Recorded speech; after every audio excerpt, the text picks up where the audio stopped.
NEET പരീക്ഷാ ചോദ്യപേപ്പർ ചോർച്ചയിൽ കൂടുതൽ കർശനമായ നടപടികൾ ഉണ്ടാകുമെന്ന് പ്രധാനമന്ത്രി നരേന്ദ്രമോദി വ്യാഴാഴ്ച രാത്രി 11:52 സമൂഹ മാധ്യമങ്ങളിൽ പങ്കുവച്ച വീഡിയോ സന്ദേശത്തിലാണ് പ്രധാനമന്ത്രിയുടെ പ്രതികരണം. കുറ്റവാളികൾക്ക് കടുത്ത ശിക്ഷയും അതിവേഗ വിചാരണയും ഉറപ്പാക്കുന്ന കരട് ബില്ലിന് കേന്ദ്ര മന്ത്രിസഭ രൂപം നൽകുമെന്നും അടുത്തയാഴ്ച ബില്ല് പാർലമെന്റിൽ അവതരിപ്പിക്കുമെന്നും പ്രധാനമന്ത്രി അറിയിച്ചു. നീറ്റ് പരീക്ഷാ ചോദ്യപേപ്പർ ചോർച്ചയിൽ കൂടുതൽ കർശനമായ നടപടികൾ ഉണ്ടാകുമെന്നാണ് അദ്ദേഹം വ്യക്തമാക്കിയിരിക്കുന്നത്.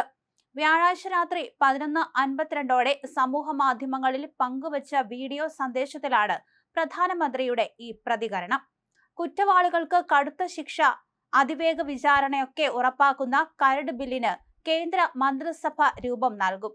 അടുത്തയാഴ്ചയാണ് ബില്ല് പാർലമെന്റിൽ അവതരിപ്പിക്കുന്നത്.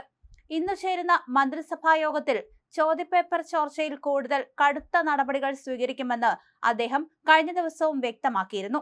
അതേസമയം കേന്ദ്ര വിദ്യാഭ്യാസ മന്ത്രി ധർമ്മേന്ദ്ര പ്രധാന്റെ രാജിയെക്കുറിച്ച് വീഡിയോ സന്ദേശത്തിൽ പരാമർശമില്ല. CJPയുടെ നേതൃത്വത്തിൽ ജന്തർ മന്ദറിൽ ശക്തമായ പ്രതിഷേധം തുടരുന്നതിനിടയിലാണ് പ്രധാനമന്ത്രിയുടെ നിർണായക പ്രഖ്യാപനം. സുഹൃത്തുക്കളെ, ചോദ്യപേപ്പർ ചോർച്ച എന്നത് ഒരു ചെറിയ പ്രശ്നമല്ലെന്ന് എനിക്കറിയാം. ലക്ഷക്കണക്കിന് വിദ്യാർത്ഥികൾക്കും അവരുടെ കുടുംബങ്ങൾക്കും ഇത് കടുത്ത മാനസിക വിഷമമാണ് ഉണ്ടാക്കുന്നത്. അതുകൊണ്ടാണ് കഴിഞ്ഞ 2.5 മാസത്തിനിടെ നിരവധി കർശന നടപടികൾ ഞങ്ങൾ കൈക്കൊണ്ടത്. കുറ്റവാളികളെ ഇതിനോടകം തന്നെ പിടികൂടി ജയിലിൽ അടച്ചിട്ടുണ്ട്. വിദ്യാർത്ഥികളുടെ 1 വർഷം പോലും നഷ്ടപ്പെടുന്നില്ലെന്ന് ഉറപ്പാക്കുകയാണ് സർക്കാരിന്റെ പ്രധാന ഉത്തരവാദിത്തം. അതിനാലാണ് പരീക്ഷകൾ എത്രയും വേഗം വീണ്ടും നടത്താൻ തീരുമാനിച്ചത്, പ്രധാനമന്ത്രി പറഞ്ഞു. കടുത്ത ശിക്ഷ ഉറപ്പാക്കാൻ അടുത്തയാഴ്ച പാർലമെന്റിൽ ബില്ല് കൊണ്ടുവരുമെന്നും പ്രധാനമന്ത്രി പറയുകയുണ്ടായി. അതേസമയം കേന്ദ്രമന്ത്രി ധർമ്മേന്ദ്ര പ്രധാന്റെ രാജിയെപ്പറ്റി വീഡിയോയിൽ ഒരു തരത്തിലും അദ്ദേഹം പരാമർശം നടത്തിയിട്ടില്ല.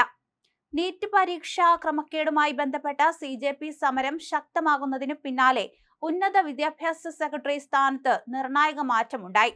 നിലവിലെ സെക്രട്ടറി വിനീത് ജോഷിയെ മാറ്റി. 1994 ബാച്ച് കേരള കേഡർ IAS ഓഫീസറായ നരേഷ് പാൽ ഗാംഗ്വാറിനെ പുതിയ സെക്രട്ടറിയായി നിയമിച്ചു. വിനീത് ജോഷിയെ പഞ്ചായത്ത് രാജ് മന്ത്രാലയം സെക്രട്ടറി ആയാണ് സ്ഥലം മാറ്റിയത്.